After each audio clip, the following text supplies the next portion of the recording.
നമ്മുടെ ഒ പിയിൽ ഏറ്റവും കൂടുതൽ കേട്ട് വരുന്ന ഒരു ചോദ്യമാണിത്. എന്തിനാ കേടായ പല്ലുകൾ റൂട്ട് കനാൽ ചെയ്ത് സേവ് ചെയ്യേണ്ട ആവശ്യമുണ്ടോ, എടുത്തു കളഞ്ഞാൽ പോരെ എന്നുള്ളത്.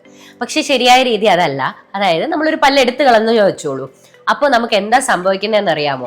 ഓവർ എ പീരീഡ് ഓഫ് ടൈമിൽ നമ്മുടെ പല്ലുകളിൽ മൂവ്മെന്റ് സംഭവിക്കുന്നത്. അതായത് ഇപ്പൊ നമ്മൾ താഴത്തെ ഒരു അണപ്പല്ല് എടുത്തെന്ന് വെച്ചോ, അപ്പൊ എന്താ പറ്റുന്നത്? നമ്മുടെ മേളത്തെ പല്ലിന് കടിക്കാൻ പല്ല് ഇല്ലാതെ ആകുകയും അത് പതുക്കെ താഴേക്ക് ഇറങ്ങുകയും ചെയ്യുന്നു. അടുത്തിരിക്കുന്ന പല്ലുകൾ അങ്ങോട്ടും ഇങ്ങോട്ടും നീങ്ങുകയും ചെയ്യുന്നു. ഇതുമൂലം എന്താ സംഭവിക്കുന്നതെന്ന് വെച്ച് കഴിഞ്ഞാൽ നമ്മുടെ പല്ലിന്റെ റൂട്ട് എക്സ്പോസ് ആകുകയും പുളിപ്പ് പോലെ വരികയോ അല്ലെങ്കിൽ കേടുകൾ സംഭവിക്കുകയോ ചെയ്യുന്നു. ഇതിൽ ഈ മൂവ്മെന്റ്സ് ഉണ്ടാകുന്നതിൽ കൂടെ നമ്മുടെ കടിക്കുന്നതിൽ വ്യത്യാസങ്ങൾ ഉണ്ടാകുന്നു.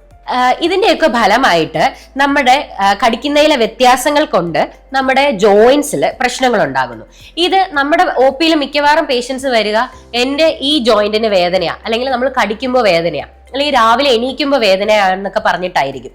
ശരിക്കും ഇത് എന്തുകൊണ്ടാണെന്ന് വെച്ച് കഴിഞ്ഞാൽ പല്ലിലുണ്ടാകുന്ന പലതരത്തിലുള്ള മൂവ്മെന്റ്സ് കാരണം നമ്മുടെ ഒക്ലൂഷനിൽ പ്രശ്നങ്ങൾ ഉണ്ടാകുന്നത് കൊണ്ടാണ്.